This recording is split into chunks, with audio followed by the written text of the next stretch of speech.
past, present and future. And here is another example of its past. An aircraft many felt would never fly again. Well, in late 2007, after a huge amount of work and expenditure, it did.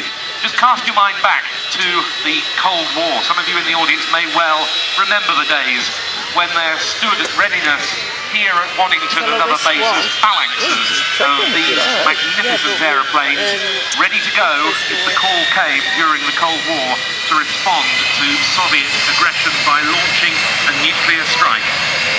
Well, the scrambles that these aircraft made during those days were spectacular to see when they were practiced, and now we get to experience something of that as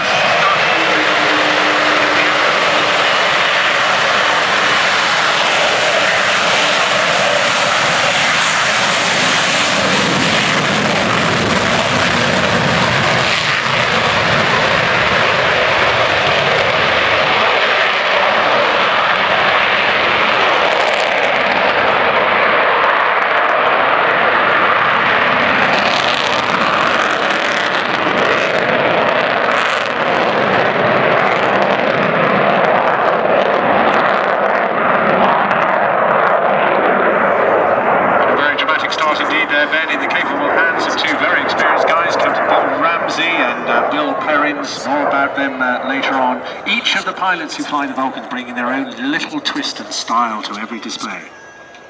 And there we felt the power of the four Rolls-Royce Bristol Olympus 202 turbojet, 16,400 pounds of thrust each.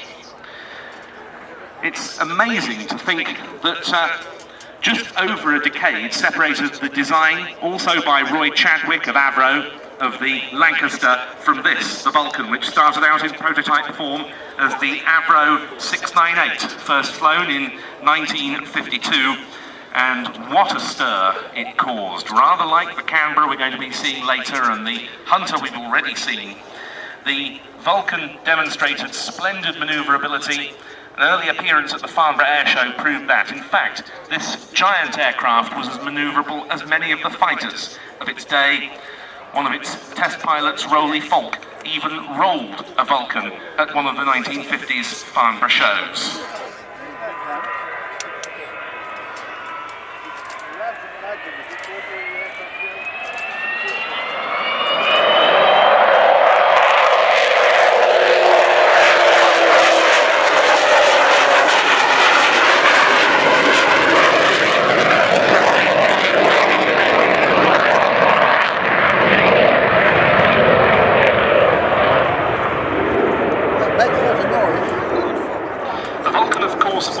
Part of the trio of British V bombers, the others being the Handley Page Victor and the Vickers Valiant, that carried the British nuclear deterrent for many years during the Cold War. And this year is a particularly poignant one in which to remember that fact, 25 years after the Berlin Wall fell.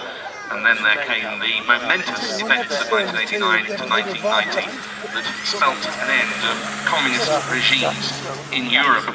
After the tactical nuclear deterrent was handed over to the Royal Navy in the late 1960s, the Vulcan took on the conventional low-level tactical role.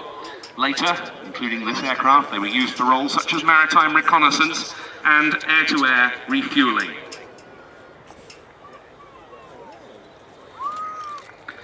But then came the Vulcan's unexpected operational swan song, when in 1982 the type was called to arms in a very different theatre from that for which it had been designed, the South Atlantic, the Falklands. And on the 30th of April 1982, the Vulcan you can see parked on the other side of the airfield, serial X-ray Mike 607, took part in one of the most audacious bombing raids in history, attacking the runway of Port Stanley to deny its use to Argentine fast jets.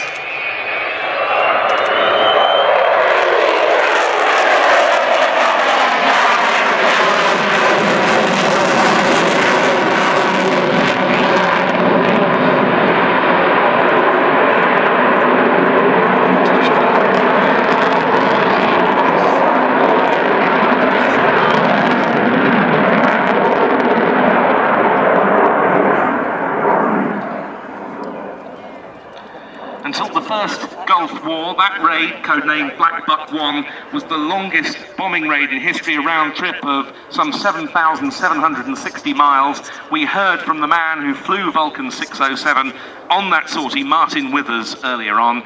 For both him and the crews of the supporting Victor tankers, it was an astonishing feat. Air-to-air refuelling numbered 18 on that sortie alone.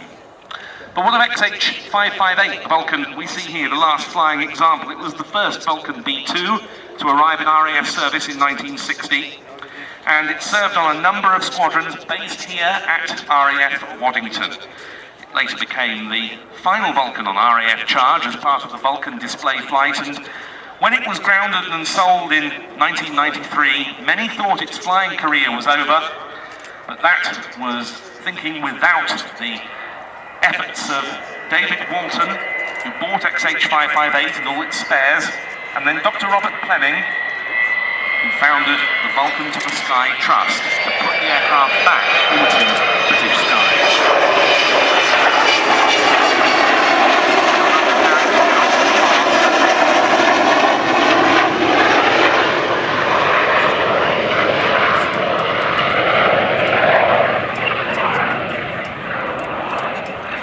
George mentioning Robert Fleming and Vulcan to the Sky, this has been a hugely expensive undertaking throughout the life. Oh, unbelievable, and of course it won't continue without further donations. Project 2015 is almost upon us, and who knows whether we'll extend the life of this aircraft beyond 2015. But nonetheless, who thought in the first place we would ever get it here again? Referring back to those famous Blackbird raids a little earlier on, when the Vulcan was surprisingly brought back rapidly into service.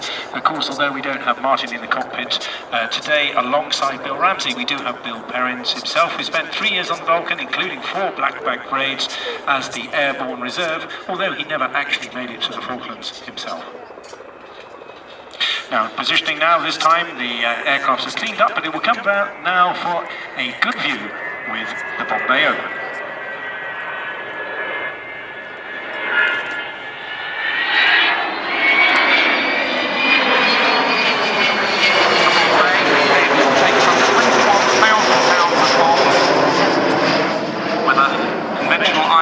Or nuclear weapons. So what's it taken to get, as it were, this far and have the aircraft flying for us at Waddington this weekend? Well, about £20 million is the answer to that. 2.7 million came in the form of a grant from the Heritage Lottery Fund.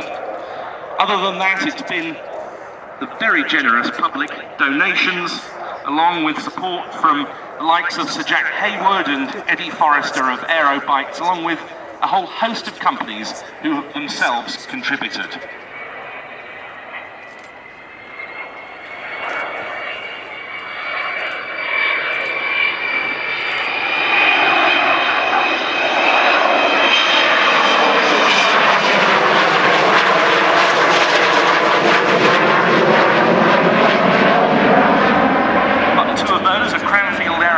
And Beagle Technology, who've really helped make possible the sight of the aircraft flying again this next season.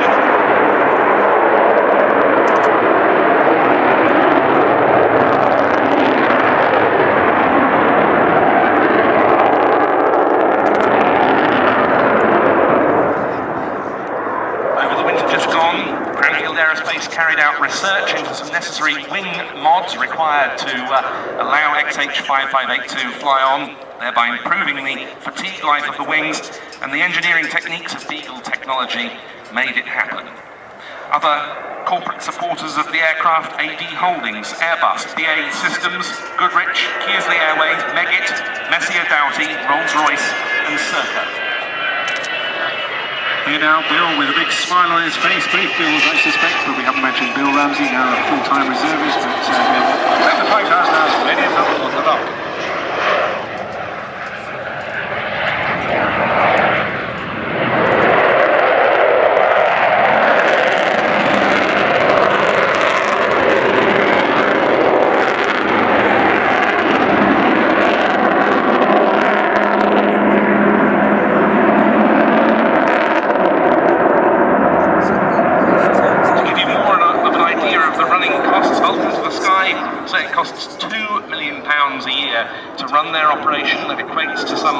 £8,500 every week.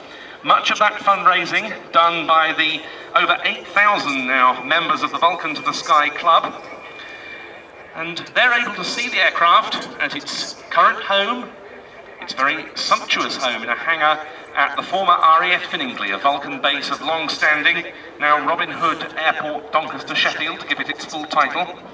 And regular visits can be undertaken to the hangar. Check out the website www.vulcantothesky.org for details of how to book. Undercarriage coming down again.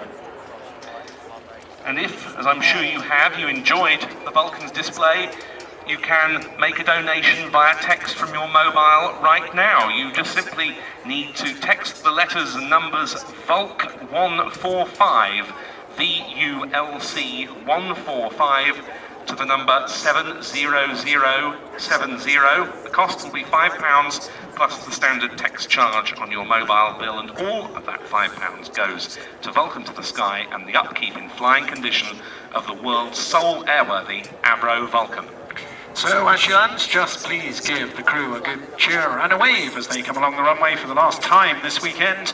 You can, of course, go along and talk to the entire team of the Vulcan to the Sky Trust at their little marquee, and a huge amount of interesting artefacts on offer to help support that cause if you don't do the texting routine. So wonderful opportunity today. Last chance for a photograph of the rolling Vulcan.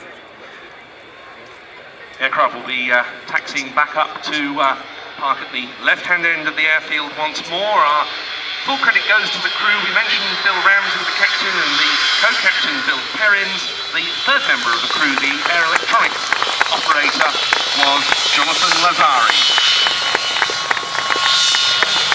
Of course, the huge team behind them keeping the whole thing on the road.